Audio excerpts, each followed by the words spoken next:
Саламатсыздар ма білімгерлер? Қызылорда облысы Арал қаласы Арал индустриалды техникалық колледжі. Пән оқытушысы мен Мұратбаева Мөлдір. Тігін өндірісінің жабдықтары пәні бойынша бүгінгі сабағымыздың тақырыбы 97А класс әмбебап тігін машинасы және оның техникалық механизмі. Сабағымыздың мақсаты әмбебап тігін машинасының механизмдерімен таныстыру. Сіздер көріп отырғандай 97А класс әмбебап тігін машинасының сыртқы көрінісі. 97А класс тігін машинасы техникалық сипаттамасы және машинаның құрылымдық схемасы сіздерге көрсетіліп тұр. Машинаның ұзындығы 1100 мм, ені 650 мм, биіктігі столдың жоғары төмен түсірілуіне байланысты реттеледі. Электр қозғаушы, кернеу 220-380 вольт, жиілігі 50 Гц. Ине 75, 90, 100, 110 нөмірлі болады. Міне сіздерге беріліп тұрған схема бойынша үшінші суретте жіптің сабақталуына байланысты нөмірлер қойылып тұр. Бірінші жіп бағыттаушы, екінші жіп бағыттаушы, үшінші фронталь тақтайша саңылауы, төртінші шайба, бесінші серіппе, алтыншы жіп бағыттаушы стержень, жетінші жұдырықша және 8-ші, 9-ші, 10-ші нөмірде жіп бағыттаушылар, 11-ші соңғы ине болып саналады. Жіптер және инелер ауыстыруымызға болады матаға байланысты. Егер мақта жіп болса, ол кезде 40, 50, 60, 80-ші нөмірлер қолданылады. Жібек жіп болған жағдайда 65 нөмірлі, лавсан болған жағдайда 22 нөмірлі жіптер қолданылады. 97А класс машинасының жіп тартқыш және ине механизмдері. Бірінші негізгі білік, екінші шарлы подшипник, үшінші қозғаушы дөңгелек, төртінші ине, бесінші бұранда, алтыншы ине жүргізгіш, міне көріп отырғандай, жетінші бұранда, 8-ші жетек, 9-шы бұлғақтың төменгі басы, 10-шы жылжымалы, 11-ші жылжымалы бағыттаушы, 12-ші бұлғақ, 13-ші жіп тартқыш, 14-ші бастырма болып келеді, 15-ші күрделі пішінді сала, 16-ші айналшақ, міне схемада, 17-ші шарлы подшипник. Сіздерде танысып көріп отырыңыздар. Міне осы жетектің механизмінің жұмыс істеуімен қазір видеоролик көрсетемін. Бұл бірінші жіп тартқыш инеге де, шөлмекке де жіп жеткізеді. Екінші шөлмек жинағына жіп шығарылады. Үшінші жіп тартқыш, яғни стежок жасайды.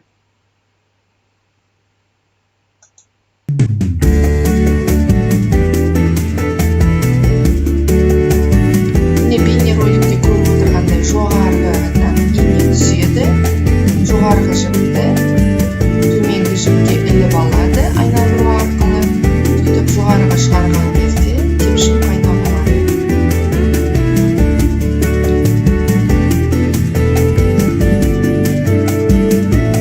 Минутына 5500 айналым жасайды.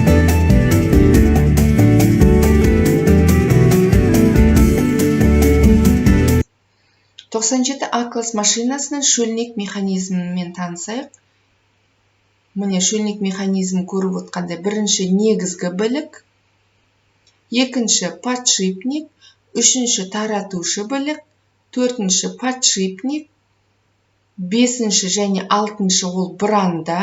Мына жерде кішкене көрінбеуі мүмкін, кішкентай бұрандалар орналасады. Жетінші тісті дөңгелек, 8-ші тісті дөңгелектің кішірегі, 9-ші төлке болады, 10-ші, 11-ші бекітуші бұранда, 12-ші қайық және 13-ші шөлмек ұстағыш.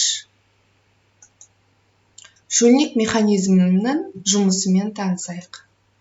Мына бейнероликте көріп отырғандай, іске қосылған тігін машинаның жұмыс жасауы. Бәсеңдетіліп көрсетілген, бірақ минутына 5500 айналым жасайды. 97А класс тігін машинасының шөлнек жиынтық қозғалыс механизмі. Шөлнекті біз міне қимасынан көрсетіп отырмыз, сіздерге түсінікті болу үшін.